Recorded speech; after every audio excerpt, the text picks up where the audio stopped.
हमारे देश के जिन बिजनेसमैन को सबसे ज्यादा एथिकल बोला जाता है, जिस बिजनेस हाउस को बोला जाता है इन्होंने जीवन में आज तक कुछ गलत किया ही नहीं होगा, दुनिया और देश के लिए नहीं किया है, उन्होंने अपने इतने काले छिट्टे छुपाए हुए हैं। और विश्वास न हो तो जाके गूगल कर लेना, इसके बाद सिंपल सा है, थोड़ा रिसर्च करना पड़ेगा। देखो अपने तो नेटवर्क से अपन को पता चलता है, लेकिन आप लोगों को थोड़ा रिसर्च करोगे मिल जाएगा।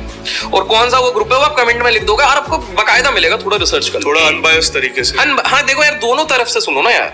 आप हमारे देश में वो हर्ड मेंटालिटी होती है, किसी ने बोल दिया अच्छा तो भैया अच्छा भगवान है, किसी ने बोल दिया बुरा है तो बुरा है। एक दिन एक्सपोज हो गया तो अभी आज से मतलब एक तो ब्लैक है या फिर व्हाइट है। आप खुद देखो 2020 तक हर्षद मेहता सीए की पढ़ाई के हिसाब से सबसे बड़ा स्कैमर था, कोई अच्छी बात नहीं करता था।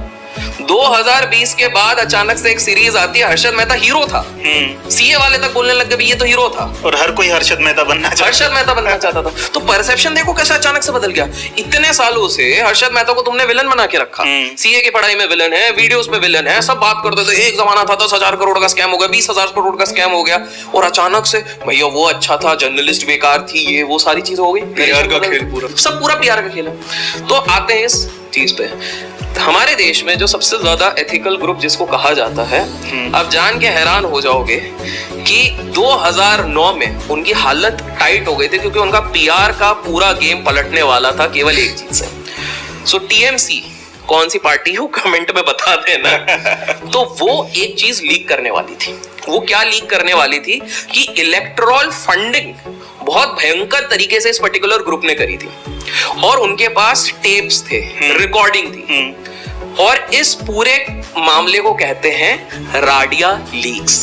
देखो मैंने इतना पूरा नाम बोल दिया, अब इससे ज्यादा लोग अब कमेंट में राडिया लीक्स सर्च करो, थोड़ा रिसर्च करो, मतलब अनबायस्ड चीजें देखो, थोड़ा कोई अपना वर्जन लिखा गया तो तुम्हारा थोड़ा सा। मैं तो कहूंगा जाके सुनो उसको, वो रिकॉर्डिंग बिल्कुल सुनो।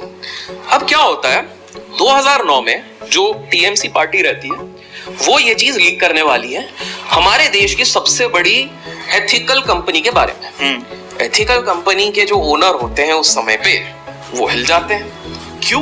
क्योंकि उनको पता भैया हमारा पूरा पीआर का गेम यहाँ पे हिल जाएगा, हमने पूरा पीआर बनाया, हम सबसे एथिकल, हम सबसे अच्छे और ये अच्छे। और अचानक से अगर खबरों में ये आएगी कि भाई हम पॉलिटिकल पार्टी को हमारे वेस्टेड इंटरेस्ट के लिए अगर इलेक्टोरल फंड से डोनेशन कर रहे हैं तो हिल जाएगा। उस लीक में दो चीजों के बारे में बात करी गई थी। पहली चीज ये बात करी गई थी कि हम फंडिंग कर रहे हैं XYZ पार्टी को, क्योंकि उससे हमको फायदा होगा हमारी इंडस्ट्री को। एक तरफ हम एथिकल बोल रहे हो, दूसरी तरफ हम ये वाला तरीका। ठीक है भाई, सारे बिजनेसमैन करते हैं, बट इसका मतलब ये नहीं है कि आप अपने आप को सब पोर्ट्रे करो। दूसरी चीज उसमें यह बोली गई थी कि पहला एडवांस आपको तब दिया जाएगा जब आपकी पार्टी के एग्जिट पोल्स आएंगे।